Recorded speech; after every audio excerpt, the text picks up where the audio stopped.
Hi, this is Matt with State of Flux with another Everyone's a Film Critic, or Everyone's a Critic 52-week movie challenge. We are on week 9, and the week 9 challenge is an independent film. I went with the movie To the Bone. Year released 2017. Aspect ratio is 1851. Runtime 1 hour 47 minutes. Genre is drama. Rated R. Starring Lily Collins, Alex Sharp, Keanu Reeves, Carrie Preston, and Leslie Bibb. Directed by Marti Noxon, also written by Marti Noxon. Produced by Ambi Group, but it was purchased for about $8 million by Netflix after its debut at the Sundance Film Festival. And that's where you can watch this film on Netflix. Music by Phil Eisler. Awards received. It was a Sundance Grand Jury Prize nominee for Marti Noxon under the category of drama. Why did I choose this particular film? It's one that I've always meant to see. Marti Noxon is one of my favorite writers from Buffy the Vampire Slayer. She did an episode of Angel as well. And I've sort of followed her career. She wrote the remake of Fright Night, which I thought was pretty good. Brought some authenticity to the vampire mythos that was much needed the year that it came out, in between the 4 Twilight movies. And I think she's just very talented voice. So I was really curious to see what she would do with, to my knowledge, her directorial debut outside of television. Have you seen this movie before? No, I have not. Would you recommend this film? Why or why not? Absolutely, it is a fantastic movie. It's very, very good. However, I will say that this movie is easily something that could be very triggering. This is a film about a young woman who is struggling severely with anorexia. And it gets to the point where she has to go into a house with several other anorexics who are all trying to combat their disease. Keanu Reeves plays sort of the doctor that's kind of guiding her towards health. Leslie Bibb has a very fine performance as one of the other people who are in the house struggling with anorexia. She is pregnant and is trying to get better so she's healthy enough to have her child.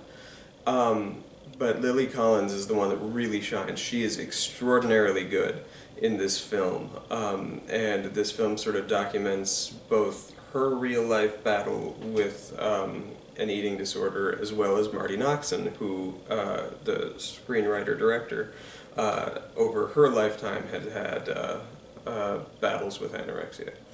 So this film, if that's something that is very triggering for you, you're not going to respond well to it. However, it is a very thoughtful examination of the mental disorder, as well as how people kind of cope with it. And you get to sort of see a window into some of the things people say that are the problem and don't help with resolving, but you also sort of see through like the Keanu Reeves character, who gives an excellent performance. I'm not a Keanu Reeves fan by any means. This is probably the strongest performance I've seen him do since The Gift in 2000. He's really good, and as the doctor character, he is really helpful in a very real and down-to-earth way. So yes, I would absolutely recommend this movie. Which character were you most able to identify with or connect with, and in what way? Lily Collins' character is just, even though she's so cynical and very depressed in nature, she's a very likable character, and she kind of falls for this kind of charming British dude who's also staying at the house seeking help. He was a former dancer who injured his knee and his dreams to go back into the Jersey dance troupe. His character is quite charming and very good, and then I also really liked and related to the Doctor character, the Keanu Reeves character. Best line or most memorable quote? I was hoping that would come up. There was a line that I liked. I think it's just a good quote that I can entirely disagree with, and the movie calls the character out on that quote, and that is, people say they love you, but what they really mean is they love how loving you makes them feel about themselves. And that's something Lily Collins' character says to the British dude, and he immediately shuts that down. But that's an excellent window into both her worldview and his worldview. So that quote was very striking to me. Were you surprised by the ending? I had no idea where this was going, and I can't say I was surprised by the ending. It is somewhat abrupt, but it has its dramatic heft to pull it off. So I wouldn't have done anything differently, and I don't know if this is a story that really has a definitive ending that you can tell that would be helpful or harmful in any way. I think where it lands is probably the right place.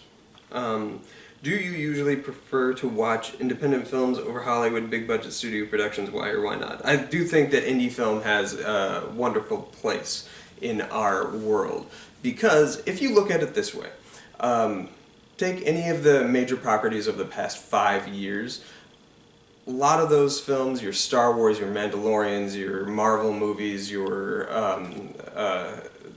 everything that the big budget people are putting out, your Tenets, and your Snyderverse nonsense and stuff, all these cats came from the world of independent film. The Mandalorian is being showrun by Jon Favreau. His start came from Swingers. He was a writer of a really popular independent film, and he rode that independent film wave.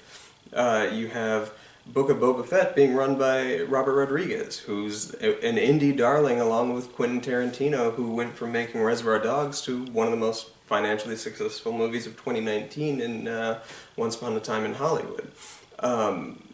You have all the Marvel movies. Jon Favreau also had his hand in that. He came from, as I said, independent film with Swingers, but a lot of the people that they're hiring, Taika Waititi, was independent film auteur from New Zealand, with films like The Boy and Hunt for the Wilder People, and Ryan Coogler, who did Black Panther, one of the most, up until Spider-Man No Way Home, was the most successful independent superhero movie of all time, or individual superhero movie of all time, made Fruitvale Station, which I think was the best movie of 2013, purely independent film. John Watts, who made the 3 most recent Spider-Man movies, came from making schlock horror movies in the early 2010s. By that same token, Sam Raimi, who's doing the next Doctor Strange but made the original Spider-Man trilogy, came from Evil Dead. Independent cinema is your gateway into the voices that will lead pop culture 10, 15 years down the line. So I think that independent film is probably even more important than your mainstream media, because that's going to be shaping the world you see forthcoming. Anything else I would like to add? Not really. It's just a very, very good movie, very thoughtful movie. If you know anybody who has anorexia, this film might be very powerful or therapeutic tool for you to watch and sort of understand their perspective from their own world.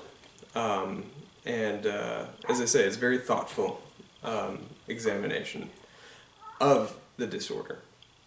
Thanks for watching. The next week challenge is a family-friendly movie, so that's nice and broad.